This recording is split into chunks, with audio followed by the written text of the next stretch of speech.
तो आज हम लोग देखेंगे वास्तविक संख्याओं में एक का बी, प्रश्नावली एक का बी देखेंगे। वास्तविक संख्याएं हमारा चल रहा है। हमने प्रश्नावली एक का ए पूरा देख लिया है, समझ गए हैं हम लोग अच्छे से। अब प्रश्नावली एक का बी चलेगा हमारा वास्तविक संख्याओं में। वास्तविक संख्याओं में,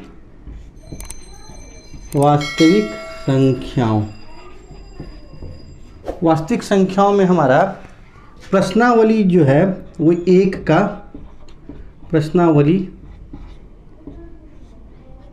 एक का बी चलेगा कक्षा 10 के लिए।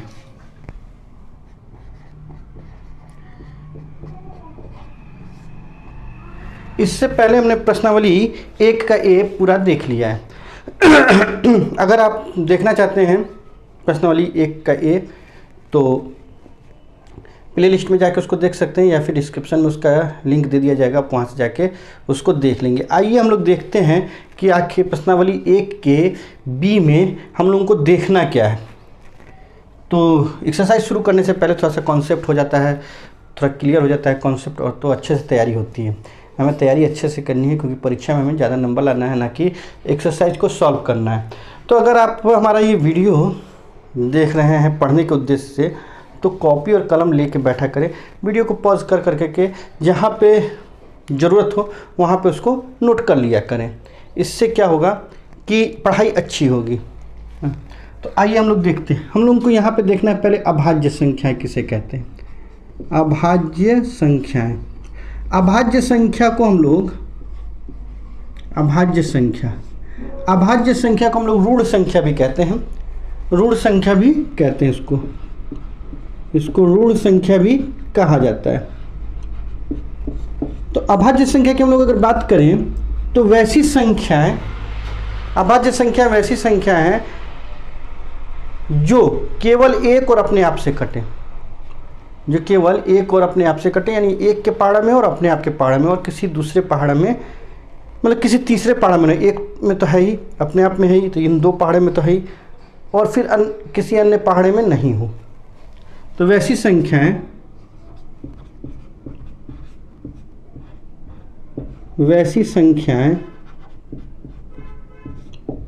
जो एक और स्वयं को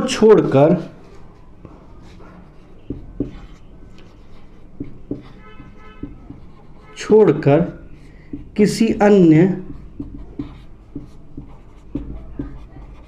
संख्याओं से विभाजित न हो, अभाज्य संख्या कहलाती हैं। अभाज्य संख्याएं कहलाती हैं।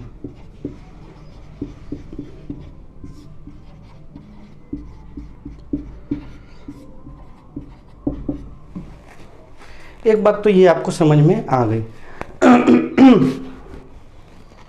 अभाज्य संख्याओं के बाद हम लोग देखेंगे यौगिक संख्याएं। हम लोग क्या देखेंगे? यौगिक संख्याएं। लेकिन इससे पहले थोड़ा सा उदाहरण समझ लिया अभाज्य संख्या होता क्या है। जैसे दो है, दो एक के पहाड़ा में है और खुद के पहाड़ा में, तो दो अभाज्य संख्या। इनफैक्ट दो जो है सबसे छोटी अभाज्य संख्या भी है। एकमात्र सम अभाज्य संख्या दो ही है। तो ये आपको समझना होगा, दो सबसे छोटी अभाज्य संख्या और एकमात्र सम अभाज्य संख्या है। उसके बाद कोई ऐसी संख्या नहीं है अभाज्य संख्या जो कि सम हो। तो एकमात्र सम अभाज्य संख्या अगर पूछी जाए तो वो दो है। सबसे छोटी अभाज्य संख्या भी दो है, एक को अभाज्य संख्या नहीं माना जाता है। ठीक, दो है, तीन है, तीन भी एक के और तीन के पहाड़ को छोड़कर और किसी पहाड़ में नहीं है। 5 है, 7 है, 11 है, और भी 29 है। इस तरीके से मतलब बहुत ज़्यादा और भी बहुत सी संख्याएं हैं। हाँ, 23 भी हैं।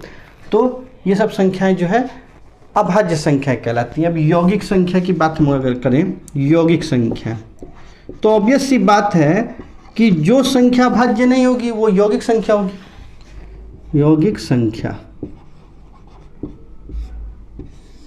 तो वैसी सभी संख्या जो अभाज्य नहीं है यौगिक संख्या कहलाएगी। यानी कि यौगिक संख्या होने के लिए पहली बात तो वो एक से कटे, उसके बाद फिर वो अपने आप से तो कटे ही कटे, तो होता ही होता है, ये तो सभी संख्या के लिए होता है कि एक से वो कट जाता है, अपने आप से कटता है। उसके अलावा कम से कम एक और ऐसी संख्या मिल जाए जिससे कि वो भाग लग जाए, तो यौगिक संख्याएं उन्हें कहते हैं। तो यौगिक संख्या, यौगिक संख्या वैसी संख्या है, वैसी संख्या है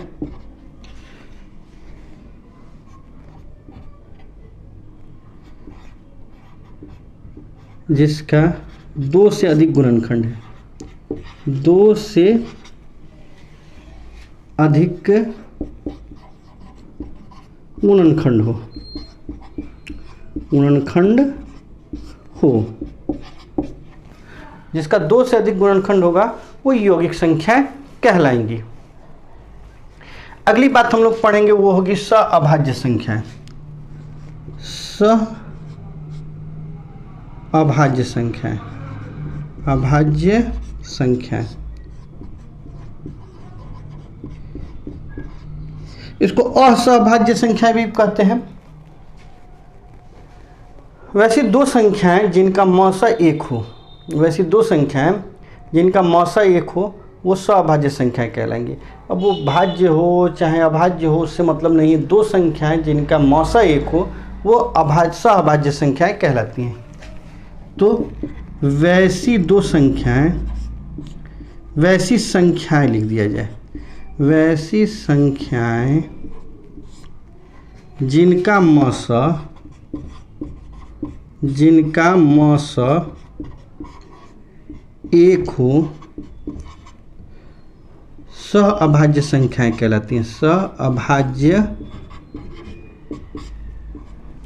संख्याएं कहलाती हैं, संख्याएं कहलाती हैं। लेकिन हम लोग पढ़ रहे हैं अंकगणित का मूलभूत प्रमेय, अंकगणित का मूलभूत प्रमेय, तो उसको भी देख लेते हैं। सहअभाज्य संख्याओं के बारे में जैसे देख लिया जाए, 8 और 5, 8 और 5 का मौसा एक हो जाएगा। हम कोई भी दो लगातार संख्या ले लीजिए, चाहे कैसी भी संख्या है, 25, 26 ले लीजिए, उनका मौसा एक होता है। मतलब कोई दो संख्या ले लीजिए जिनका मौसा एक हो तो हम कहते हैं कि वो सहअभाज्य संख्याएं हैं। अंकगणित का मूलभूत प्रमेय, अंकगणित का मूलभूत प्रमेय, मूलभूत प्रमेय, अंकगणित के मूलभूत प्रमेय की हम लोग अगर बात करें तो वो क्या होता है कि किसी भी यौगिक संख्या को,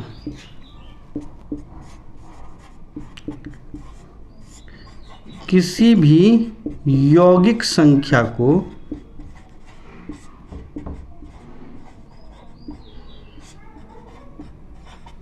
उनके अभाज्य गुणनखंड के, उनके अभाज्य गुणनखंड के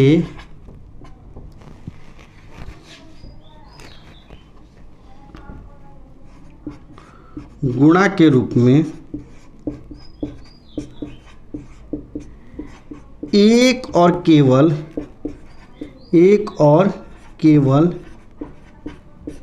एक तरह से ही लिखा जा सकता है, लिखा जा सकता है। यह क्रम जो है, लिखने का क्रम जो है वो मायने नहीं रखता है। जैसे मान लीजिए कि हमने 48 का अभाज्य गुणनखंड किया, ठीक। तो 2 से किया 24 दूनी 48, 2 से किया 12 बार में, 2 से किया 6 बार में, फिर 2 से किया 3 बार में। तो अब हम इसको 48 को ऐसे लिख सकते हैं, 48 को लिख सकते हैं इनके अभाज्य गुणनखंड के रूप में कि 2 की पावर 1 2 3 4, 4 गुणे 3। यहाँ पे क्रम मायने नहीं रखता है, या फिर हम इसको ऐसे भी लिख सकते हैं 3 गुणे 2 की पावर 4, लेकिन जो एलिमेंट है इसमें के जो अवयव है वो 2 ही और 3 तो है इसमें, और दूसरा कुछ तो नहीं आएगा। तो कहने का मतलब ये है उनके जो अवयव हैं वो जो है, माइक गिर गया नहीं, अच्छा खैर माइक के गिरने का काम लगा रहता है, ठीक। तो उनका जो अवयव है इधर उधर क्रम हो सकता है, उससे मतलब नहीं होता है, लेकिन अवयव वही होंगे सभी यौगिक संख्याओं में, ये कहने का मतलब है हमारा। तो इतनी चीज़ें आप जिस तरीके से नोट करना चाहें, वीडियो को पॉज करके नोट करना चाहें, स्क्रीनशॉट ले लें, जैसे भी करना चाहें, लेकिन कॉपी पर इसको नोट कीजिए, स्क्रीनशॉट लेके मोबाइल में ही ना छोड़ दें, ज़्यादा अच्छा रहेगा आपके लिए। और उसके बाद फिर हम लोग आगे बढ़ते हैं, और अभी बहुत सी चीज़ें हैं जो सीखने के लिए हैं एक्सरसाइज शुरू करने से पहले। उम्मीद है कि आप ध्यान दे के इसको देखेंगे, अन्यथा आप स्किप करके आगे भी बढ़ सकते हैं और सीधे एक्सरसाइज में भी आ सकते हैं, लेकिन फिर उससे कुछ बात बनेगी नहीं, आप उतनी अच्छी तरीके से इस एक्सरसाइज को समझ नहीं पाएंगे। एक्सरसाइज में थोड़ा सा समय देना सीखिए। गणित बहुत ही आसान विषय है, सबसे आसान विषय है, इनफैक्ट नाहक ही लोग डरते हैं इससे। तो इसको नोट कीजिए, हम लोग आगे बढ़ते हैं। उम्मीद है कि आपने उसे नोट कर लिया है। तो आइए अब देखते हैं, आपकी किताब में प्रमेय 1 दिया हुआ है, प्रमेय 1 दिया हुआ है। प्रमेय 1 बोलता है कि यदि कोई अभाज्य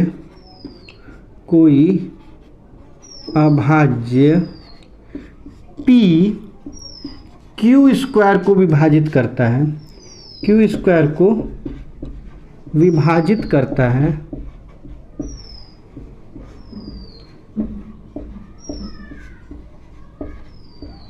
तो p q को भी विभाजित करेगा, q को भी विभाजित करेगा, जहां q एक धनात्मक संख्या है, धनात्मक पूर्णांक है, जहाँ q एक धनात्मक पूर्णांक है।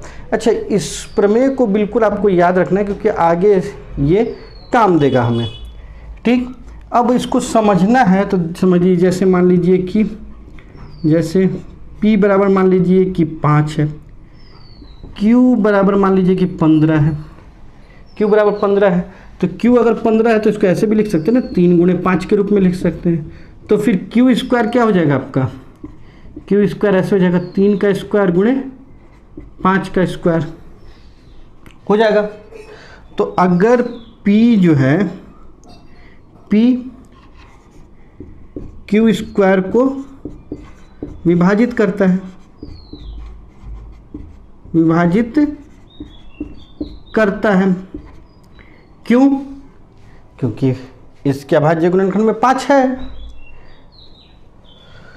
तो q के अभाज्य गुणनखंड में भी तो 5 है, अतः p q को भी विभाजित करेगा।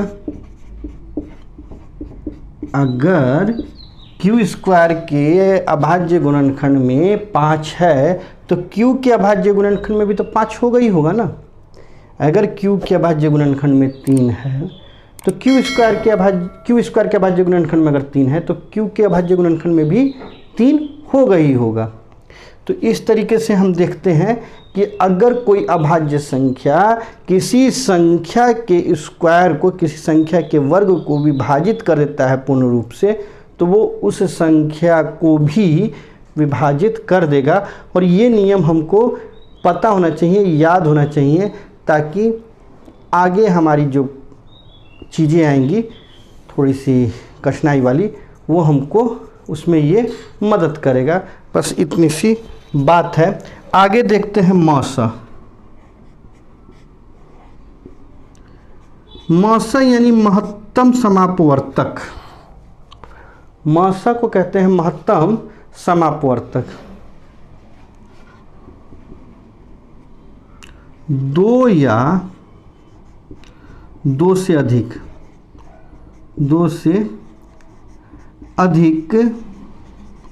संख्याओं का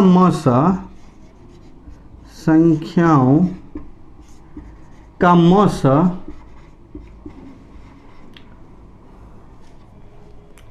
वह बड़ी से बड़ी संख्या है, वह बड़ी से बड़ी संख्या है जो दी गई संख्याओं को विभाजित कर दे। दी गई संख्याओं को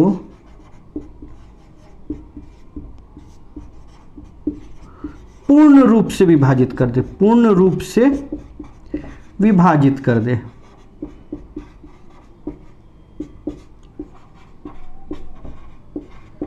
दूसरे शब्दों में कहें तो जितनी भी संख्याओं का हमको मौसा निकालना है, मान लीजिए 2 संख्याओं का मौसा निकालना है, 3 संख्याओं का मौसा निकालना है, 4 संख्याओं का मौसा निकालना है, तो दी गई संख्याओं का मौसा जो होता है, दी गई संख्याओं का मौसा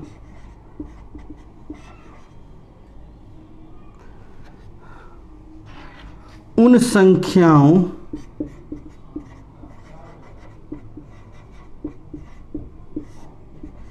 के सर्वनिष्ठ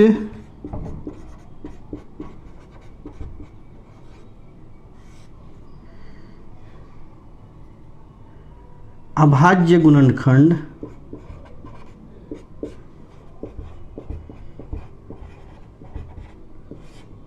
चाहे गुणनखंडों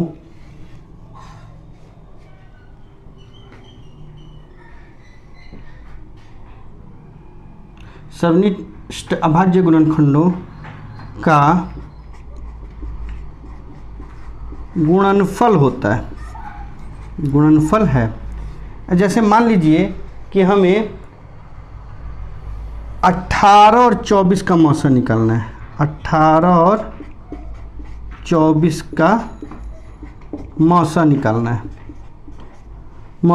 है, तो 18 के अभाज्य गुणनखंड हमको लिखने होंगे।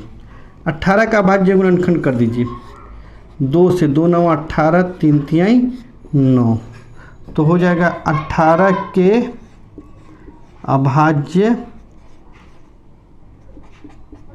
गुणनखंड। अभाज्य गुणनखंड क्या हो जाएगा? 2 गुणे 3 गुणे 3।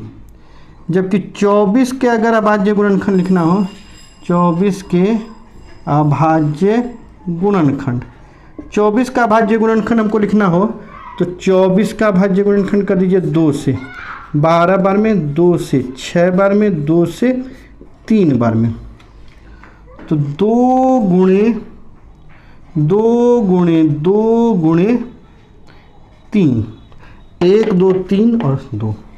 अब इसमें से जो जो उभयनिष्ठ है वो हम लिख देते हैं। देखिए ये उभयनिष्ठ है एक, और एक ये उभयनिष्ठ है, और तो कुछ नहीं मिल रहा है। तो जो जो उभयनिष्ठ है, मतलब उभयनिष्ठ मतलब दोनों में है, तो वही उसका मौसा हो जाएगा। तो 18 और 24 का मौसा, 18 और 24 का मौसा बराबर 2 गुणे 3 बराबर 6। अच्छा, इसको हम अब लिखेंगे तो ऐसे लिखेंगे, मौसा 18-24 ऐसे करके लिखेंगे बराबर 6। ठीक, ये हो गया। इतना लंबा लाइन नहीं लिखेंगे कि 18 और 24 का मौसा, हम लिखेंगे मौसा 18-24 बराबर 6। तो इस तरीके से ये मौसा की कहानी है। हमें लौसा की कहानी जाननी है, अभी और भी बातें हैं जो जाननी जरूरी हैं। तो वीडियो को पॉज कीजिए, स्क्रीनशॉट लीजिए, इसे नोट कीजिए। आगे हम लोग देखते हैं और क्या क्या इसमें कहानियाँ हैं। चलिए इसको नोट कीजिए, आगे बढ़ते हैं हम लोग। अब हम लोग देखते हैं लौसा। लौसा के बारे में अब हम लोग देखते हैं। लौसा यानी कि लघुत्तम समापवर्त्य। लौसा यानी होता है लघुत्तम समापवर्त्य। मौसा यानी महत्तम समापवर्तक। लौसा यानी लघुत्तम समापवर्तक। तो लौसा क्या है? 2 या 2 से अधिक संख्याओं का लौसा लघुत्तम समापवर्त्य, यानी वह छोटी से छोटी संख्या है, वह छोटी से छोटी संख्या है जो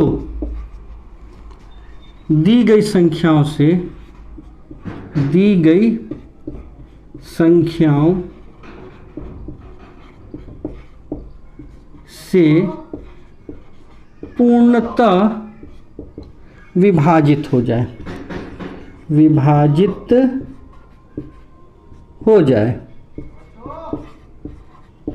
बड़ी मज़ेदार बात है। पहले वाला मौसा था जो कि दी गई संख्या को विभाजित कर देता था, वह बड़ी से बड़ी संख्या था जो दी गई संख्याओं को विभाजित कर देता था। जबकि ये लौसा है, वह छोटी से छोटी संख्या है जो दी गई संख्याओं से विभाजित हो जाए। ठीक। अच्छा, दूसरे शब्दों में इसको कहें तो 2 या अधिक संख्याओं का लौसा 2 या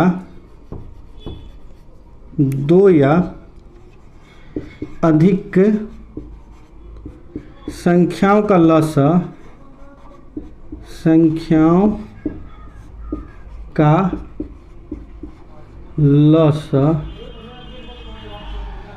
उन संख्याओं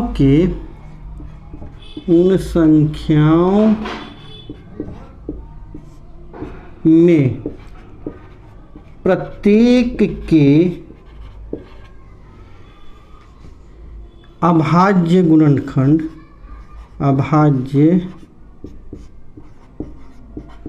गुणनखंडों की सबसे बड़ी घात का गुणनफल है। कैसे? मान लीजिए कि हमको 24 और 18 और 24 का हमको मान लीजिए लौसा निकालना है। 18 और 24 का लौसा निकालना है। अब अगर हमको 18 और 24 का लौसा निकालना है तो हम क्या करेंगे कि 18 और 24 का लौसा निकालेंगे। तो देखिए 18 का फिर से अभाज्य गुणनखंड करेंगे तो 2 9 18, ये ऐसे लिख देंगे। तो 18 का अभाज्य गुणनखंड क्या लिखेंगे हम लोग लिखेंगे 2 × 3 की पावर 2, ये लिख देंगे। 24 का अभाज्य गुणनखंड अगर हम लिखना चाहें तो क्या लिखेंगे? 24 का अभाज्य गुणनखंड हम लिखेंगे 24, तो 2 से 12 बार में, 2 से 6 बार में, 2 से 3 बार में, यानी 2 की पावर 3 × 3। अब देखिए लौसा अगर हम लिखना चाहें 18 और 24 का, हमने पहले ही बोला था कि हम ऐसे लिखेंगे अब शॉर्ट फॉर्म में। तो हम क्या लिखेंगे? सबसे बड़ी घात 2 की सबसे बड़ी घात 3 है तो 3 लिख देंगे, 2 गुणे 3। अब गुणे 3 की सबसे बड़ी घात 2 है तो ये लिख देंगे। अब 2 दूनी 4 दूनी 8 और 3 तिहाई 9, तो 8 गुणे 9 यानी 72। ये 72 दोनों का लॉसा हो गया। एक मज़ेदार बात आपको और समझनी होगी कि दो संख्याओं का लॉसा और मौसा का गुणनफल उन संख्याओं के गुणनफल के बराबर होता है। तो ये बात भी समझ लीजिए, दो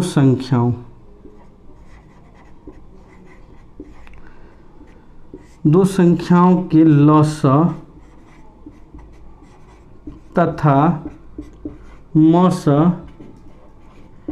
का गुणनफल उन संख्याओं के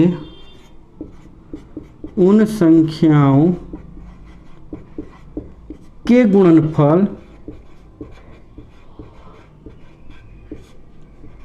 के बराबर होता है। जैसे इसको अगर सही से लिखना चाहें तो लॉसा ए बी गुणे मौसा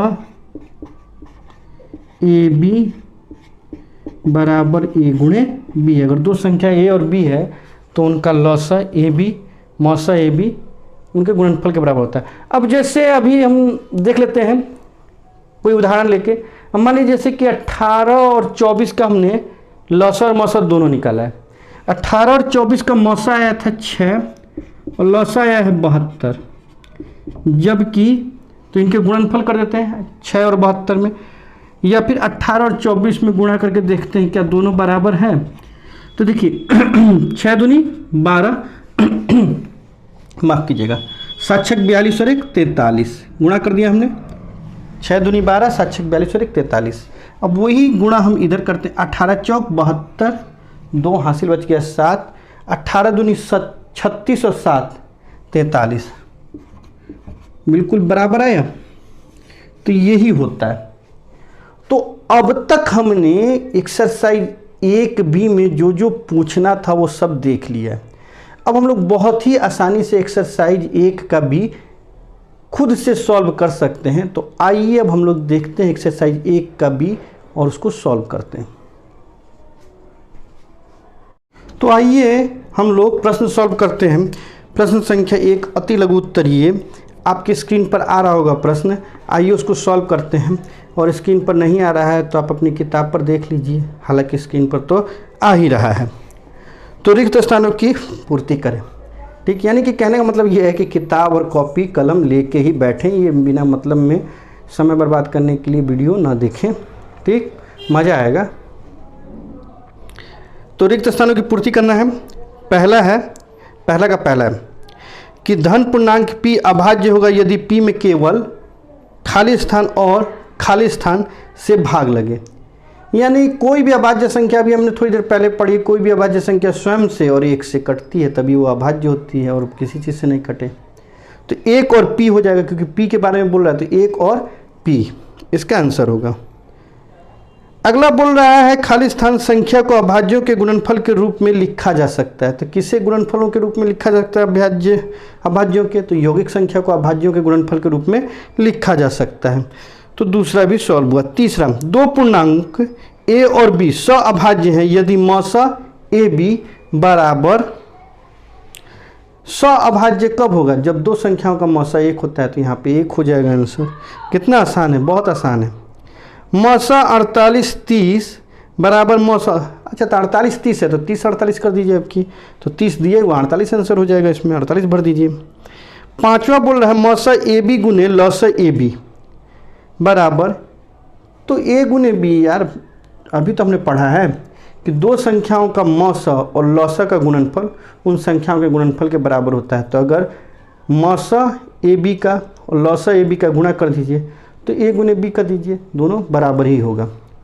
तो ये तो हो गया। अब आते हैं प्रश्न संख्या 2 पर। प्रश्न संख्या 2 जरा अच्छे से देख लेते हैं। ये वृक्ष बना हुआ है। तो प्रश्न संख्या 2 है, ठीक। बोल रहा है निम्न गुणनखंड के अज्ञात संख्याओं को लिखें। अब यहाँ पे दे दिया हुआ है ए, ये ए दे दिया हुआ है, यहाँ पे ट्री बनाया ना 2 है, फिर यहाँ पे छोड़ दिया इसने और ये बी कर दिया इसको, ठीक। फिर यहाँ से ये आया, इसको 2 कर दिया इसने और इसको छोड़ दिया, इसको सी इसने कह दिया, ठीक। फिर यहाँ से आया, ये 2 हो गया और ये 17 हो गया। तब यहाँ ए बी और सी में क्या भरा जाएगा, तो हम नीचे से शुरू करते हैं ना, 2 और 17, 17 दूनी 34, तो ये 34 हो गया हमारा, यहाँ पे 34 भरा जा सकता है। 34 दूनी 68, 4 दूनी 8, 3 दूनी 6, यहाँ पे 68 लिखा जा सकता है। 68 दूनी तो 8 दूनी 16, 6 दूनी 12 और 1 13, 136। बस इतना ही करेंगे। ये पहला हो गया। दूसरे का दूसरा कहाँ बनाया जाए, यहाँ पे बना दिया जाए। अब तक तो आप कहेंगे कि सर हम ही बना लेते हैं, आप क्यों बनाइएगा। खैर चलिए, एक यहाँ पे दे दीजिए, एक यहाँ पे दे दीजिए। एक ये वाला डिब्बा है जो कि कह रहा है कि हम यहाँ पे आएंगे और ऐसे ऐसे 2 जगह बन जाएंगे, ठीक, ये ऐसे बन जाएंगे।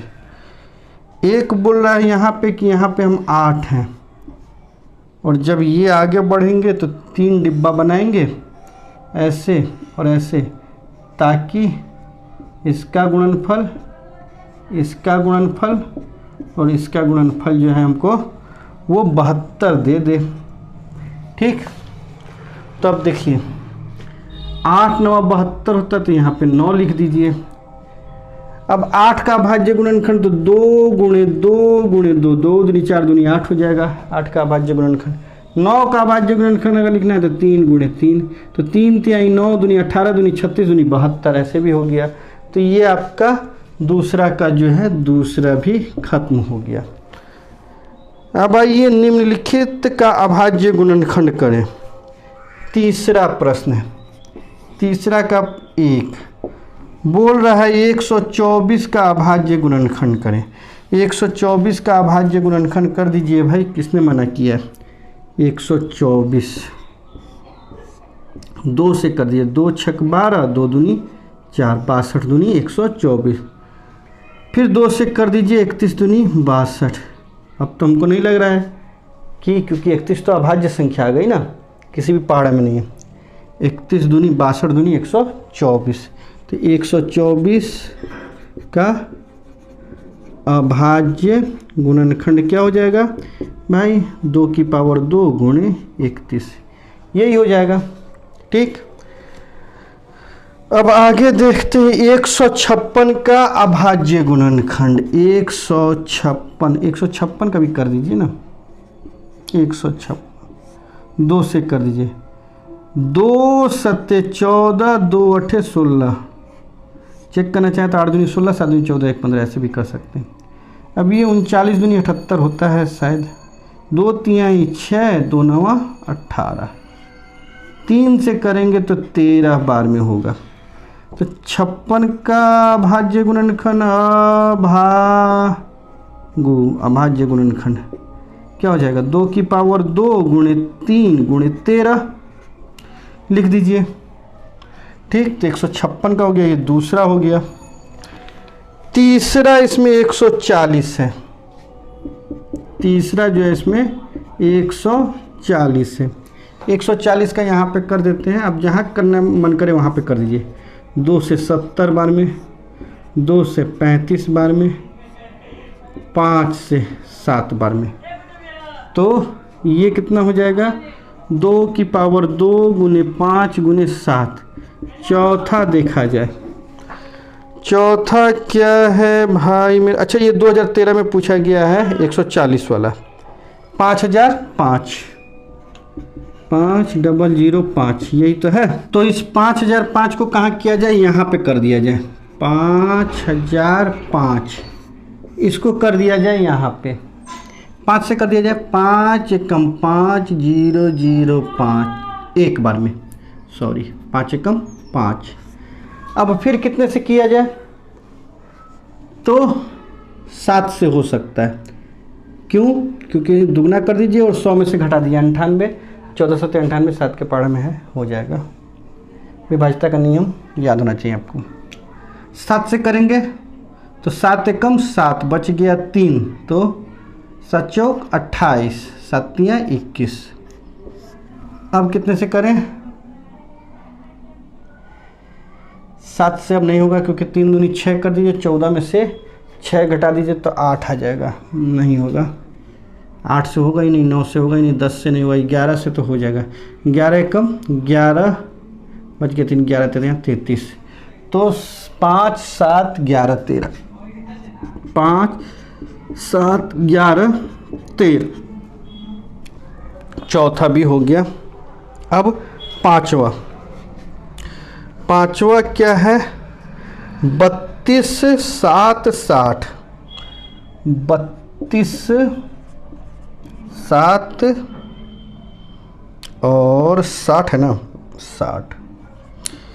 ये थोड़ा सा देखा जाए, 32 7 60 कहाँ पे किया जाए?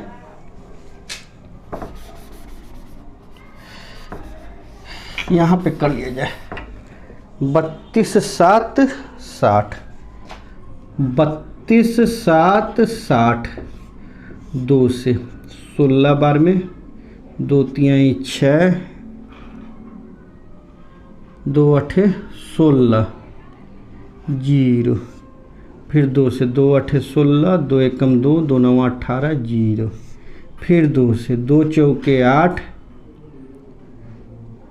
0, 2 9 18, 2 पचे 10। अब नहीं होगा, 5 से हो जाए, 5 4 9 3 से हो जाएगा, 3 एकम 3। अब ये हो गया 10, 3 तिहाई 9, अब ये हो गया 19, 3 6 18, 3 पचे 15।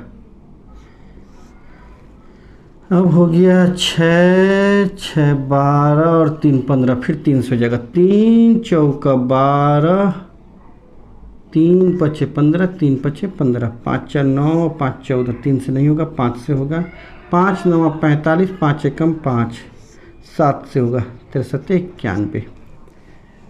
यही होगा 2 की पावर 3, 1 2 3, 2 की पावर 3 गुणे 3 की पावर 2 गुणे 5 गुणे 7 गुणे 5 गुणे 7 गुणे 13, ये हो जाएगा। अब छठा देखा जाए इसका। अच्छा, छठा नहीं है, ठीक, तो इसको नोट कर लिया।